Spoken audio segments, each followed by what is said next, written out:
That's the one thing that I think we're missing is men need to be more involved and to stand up for the rights of the unborn.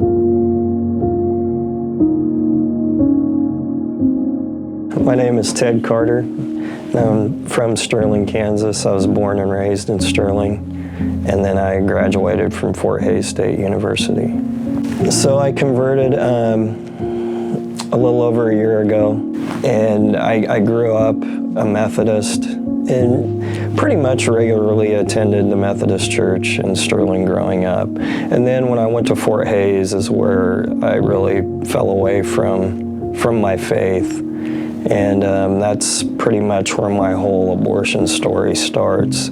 I just really got into drinking and partying. So then I had a girlfriend and we were dating for a couple of months. And soon after she became pregnant. And at that time, both of us were pretty freaked out. I think we were both 19 or 20. We were both pretty freaked out about it. We decided to have an abortion. And at that time, I don't think either of us really knew what an abortion was all about. What they failed to inform us was what we would feel like afterwards. Both of us regretted it.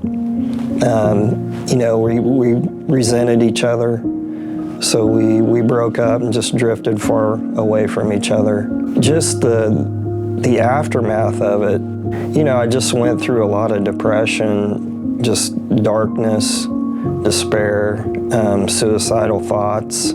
At this time, I really thought the abortion, I would feel great, all the stress would be gone, and it was the total opposite. I would say after about 2 years, started feeling better. I was able to just bury it deep down and not think about it as much, because I used to just think about it constantly. And I'd see other people with kids, and I'd be like, I could have a son or daughter that age right now, I wonder what they would look like, or, what they'd be into, and, just what my life would be like. Met another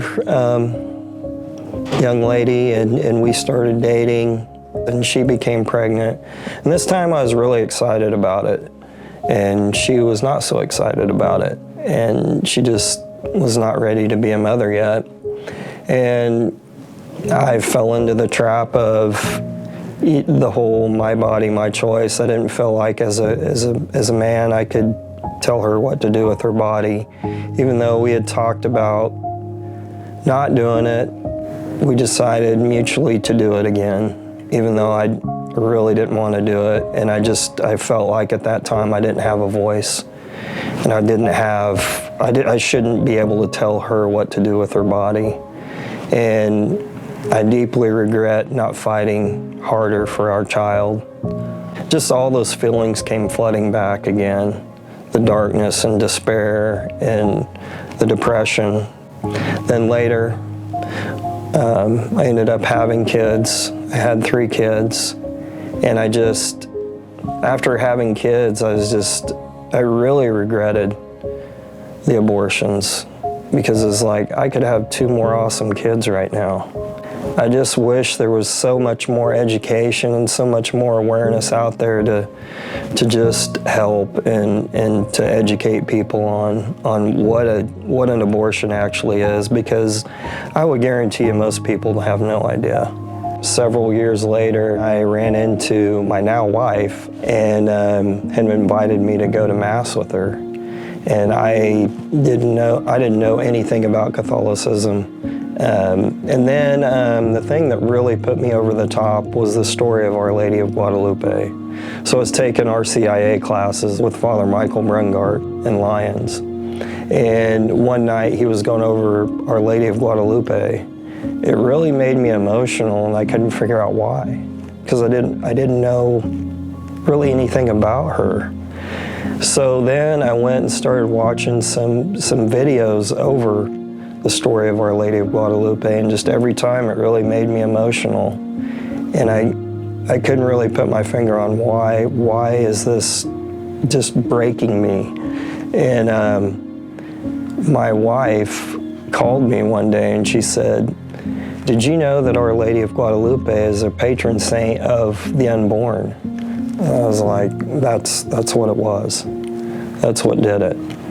And so that's what really put me over the top to just really fall in love and just have, you know, a fever for Catholicism. I would just hope that people will slow down and just really think about what abortion is.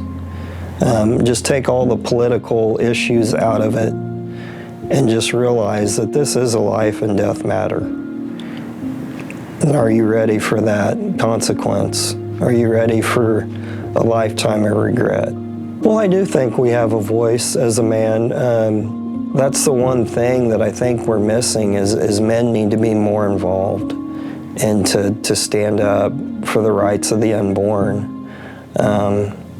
And I really think if we were all educated more on this and that faith was a bigger part of this, I know from my own opinion and my circumstances, if I had had my faith back then, I wouldn't be sitting here today talking about this.